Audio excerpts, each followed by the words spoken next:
인명적으로 들어와서 총선에 그 진짜 비상대권을 줬는데 쫄딱 망했잖아. 그래 해놓고 또 하겠다.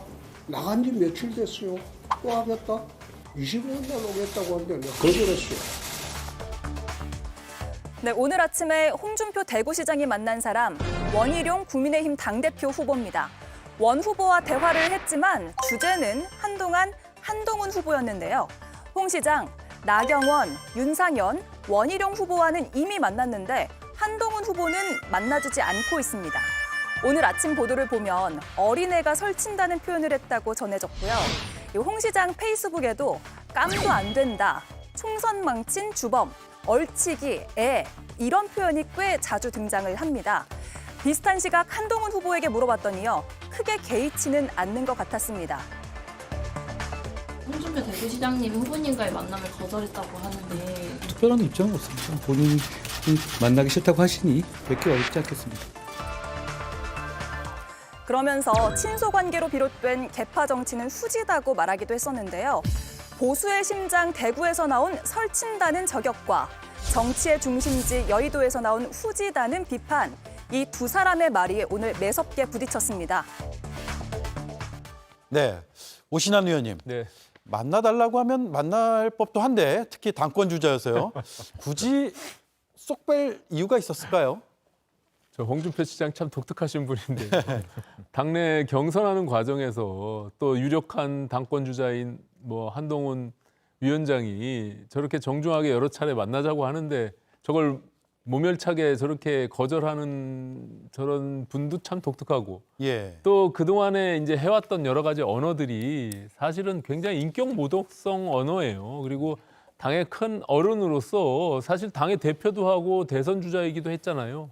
그럼 홍준표 시장이 저렇게 노골적으로 싫다는 표현을 하는 것은 향후에 대권 주자로서의 어떤 경쟁심 이런 것들 때문이 아닌가라고 보여지고요. 예. 다만 이제 한동훈 위원장은 홍준표 시장에게 매달릴 필요가 없습니다. 제가 봐서 무슨 뭐 TK의 시장, 대구의 시장이 TK의 당원들의 전체를 뜻을 뭐 본인이 표하는 것은 아니니까요. 그거에 너무 매여 있을 필요는 없고 다만 예의 차원에서 다른 후보들처럼 뭐 몇 차례 요청을 했는데도 거절을 한 것이기 때문에 저는 그렇게 생각합니다. 그리고 홍준표 시장도요. 과거 2017년도에 대선 본인의 후보로 나가고 지고 나서 두 달 만에 당대표 선거에 나간 그런 또 나온 그런 네. 장본인이기도 하고 아, 그러네요. 예, 그 당시에 그 당대표 경선의 토론 과정에서 마지막 토론에 이 상대 후보들한테 이 어린애들하고 토론하기가 참 싫다 이런 얘기까지 했던 과거의 전적이 있는 분입니다. 그렇기 네. 때문에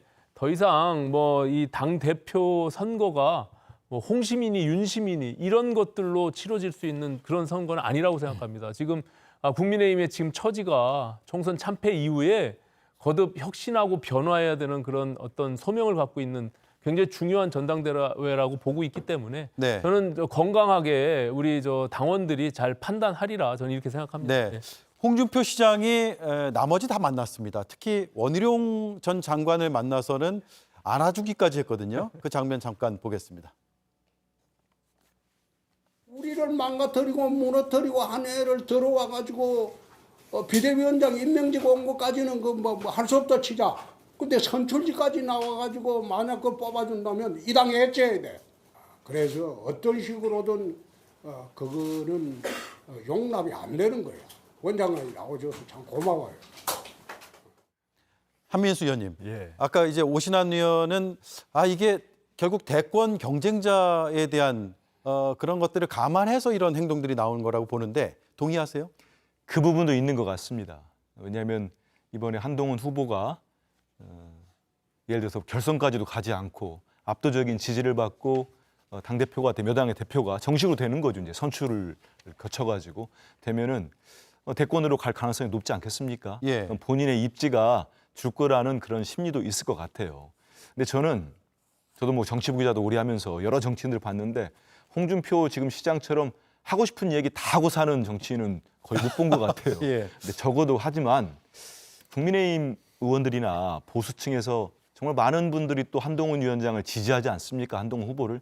근데 그런 분한테 어린애가 설친다, 얼치기 후보다 이런 말씀은 좀 안 하시는 게 좋지 않을까 싶어요. 네. 근데 저는 지금 말씀하신 대로 질문하신 대로 대선 주자의 견제도 있고 또 개인적 감정도 많이 섞여 있는 것 같아요. 본인이 후보 나와서 어려울 때 당대표도 되고 정말로 본인 자주 표현하는 대로 보수가 괴멸될 때 그 당시에 윤석열 지금 대통령과 한동훈 전 위원장이 검사로서 그 지금의 보수 쪽을 정말 수사를 많이 했지요. 국정농단 세력이라고 해서 거기에 대한 또 악감정도 좀 있는 것 같아요. 여러 가지가 복합적으로 지금 뭉친 것 같습니다. 네. 자기 이제 뭐 보수 진영을 많이 괴롭힌 사람이다 이런 표현도 하고 있잖아요. 네. 뭉쳐 있는데 근데 저는 지금의 근데 홍준표 시장이 저렇게 유별나게 행동하는 게 왜 그럴까 또 생각해 보거든요.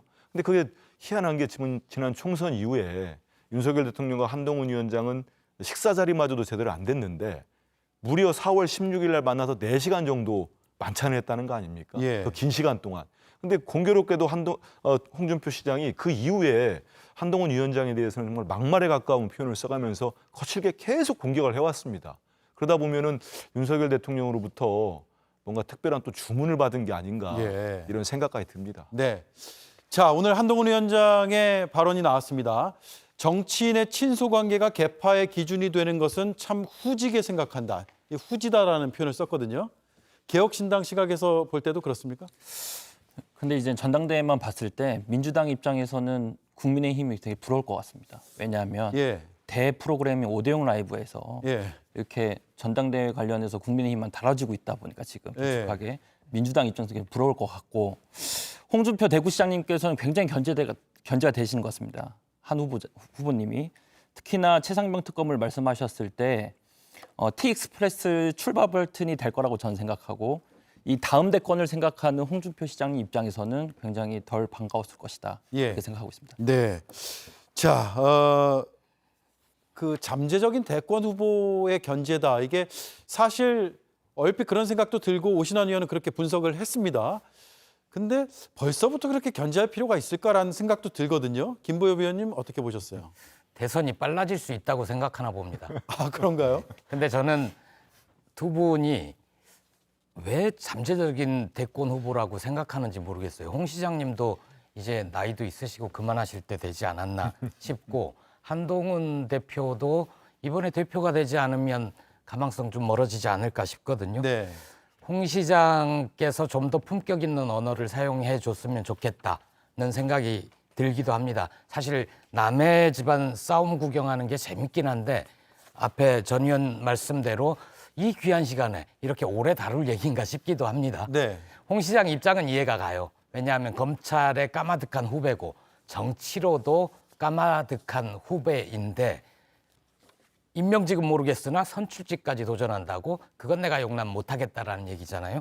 재밌는 표현이 있습니다. 만약에 뽑아준다면 이 당 해체해야 돼라는 표현을 쓰는데 이 해체해야 된다라는 표현은 내가 해체하겠다까지 안 된다면 난 적어도 한동훈 대표의 국민의힘에는 몸담지 않겠다. 네. 이 정도로는 해석할 수 있을 것 같습니다. 네. 오신환 의원님, 그 한동훈 위원장이 당대표가 되면 당이 거의 해체 수준으로 가는 건 맞나요? 아니, 전혀 그렇지 않아요. 예. 뭐 지금의 전당대회 과정이 아시다시피 지금 당원들이 80% 그리고 여론조사가 20% 이렇게 국민과 당원들이 민주적 절차를 통해서 뽑는 당대표인데 그 누가 된들 그 당이 거기에 반대한다고 해서 해체되고 뭐 분열되고 무너질 정도면 그 당이 존립 근거가 없죠. 저는 한동훈 위원장이 지금 얘기하는 여러 가지 내용들이 어떻게 보면 이게 굉장히 합리적이고 네. 상식적인 수준의 이야기들을 하고 있는 거예요. 이제 그 대세론, 소위 어대한이라고 하는 한동훈 위원장이 당대표가 됐을 때 사실은 본인의 입지가 굉장히 축소되기 때문에 그것을 막아보고자 하는 그리고 친윤이라고 하는 사실상 총선 참패 이후에도 우리 전당대회 내에 있어서는 안 되는 그런 어떤 누구와 친소관계 얘기하잖아요. 한동훈 위원장이. 어떤 공적 영역에서 의사결정을 하는데 누구와 친하다 안 친하다 가지고 결정하는 게 합리적이고 상식적입니까? 그 국민들이 판단할 거 아닙니까? 그런 합리적이고 상식적인 이야기를 한동훈 위원장이 하고 있는 거예요. 네. 거기에 반대되는 이야기를 하고 있는 사람이 후지게 보이고 비상식적으로 보일 수밖에 없겠죠. 그러니까 저는 저는 홍준표 시장께서는 전당대회에서 약간 거리두기를 하고 지금 사실은 지자체 단체장으로서 전당대회에 저렇게 사사건건 개입하는 것 자체가 어떻게 보면 당무 개입이잖아요. 예, 이건 중립성을 대통령의 친윤 개입도 물론이거니와 대구시장의 전당대회 저런 개입 발언도 저는 굉장히 문제가 있다 이렇게 생각합니다. 네. 예. 자, 한민수 의원은 네. 계속 웃고 계세요. 시작 때부터. 홍준표 시장의 그 발언을 듣고 나서 많이 웃으셨는데 민주당 입장에서는 한동훈이 되면 땡큐다. 뭐 이런 얘기도 일각에서 나오거든요. 저는 어떤 그런 생각이세요? 표현은 쓰지 않습니다. 그리고 네. 그런 표현을 쓰는 것도 뭐 자제할 필요는 있어요. 뭐 어느 분이 되더라도 그분이 어떻게 하냐에 따라 달라지는 거지 국민들 판단 아니겠습니까? 그래서 뭐 땡큐라는 표현에 동의하지 않고요. 다만 총선을 4.10 총선을 완전히 총지휘했던 분이 패배한 패장 아닙니까? 그분이 뭐 정말 2, 3개월 만에 다시 등장을 해서 집권당 대표가 되면은 국민들이 뭐라고 하겠습니까? 책임지지 않는 정치인이라는 또 비판도 있을 겁니다. 그런 점에서 민주당 입장에서 뭐 유리한 측면이 있을 거다 이런 생각을 하는데 뭐 좀 두고 볼 일이고요. 네. 언제나 상대방이 실수하거나 이런 걸 볼 게 아니고 우리 당이 잘하는 걸 해나가면 됩니다. 제가 웃었던 이유는 아까 우리 개혁신당에서는 민주당이 부러울 거다 뭐 이런 거 했는데 아, 예. 전혀 부럽지 않습니다. 한심하죠. 아니 지금 누가 보면은 국민의힘이 총선 압승한 줄 알겠어요. 192대 108이라는 정말 전무후무한 참패를 당한 당장입니다. 그러면 제가 다른 당 사정이니까 참 박절하게 말하기가 좀 그렇습니다만은 그러면 반성과 쇄신을 해야 되죠. 지금 설친에 후진에 이런 논쟁할 때입니까? 누가 보면 저 당이 총선 승리한 줄 알겠습니다. 예. 우리 민주당처럼 총선을 압승하고도 민생과 경제, 외교안보 챙기기 위해서 불철주야 뛰고 있는 이런 모습 이걸 보여야지. 지금 생존을 위한 전당대회 하는 거 아닙니까? 그러면 저런 식으로 국민들 볼 때 제가 웃는 게 뭐 즐거워서 웃었겠습니까? 한심해서 웃었습니다. 그러니까 그런 모습들 안 보였으면 좋겠습니다. 저도 네. 짧게만 말씀드리면 아까 말씀해 주셨는데 200석이나 가까운데 당대표 후보를 찾는 게 힘든다는 것은 팩트입니다. 네?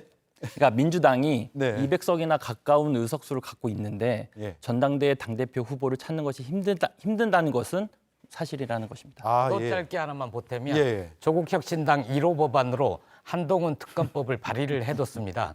민주당에서 한동훈 특검법 발의에 적극적으로 협조를 해주셨으면 좋겠습니다. 네, 법안을 홍보하시는군요. 알겠습니다. 자, 오늘 그 여론조사가 나와서 잠깐 소개해드리고 넘어갈게요.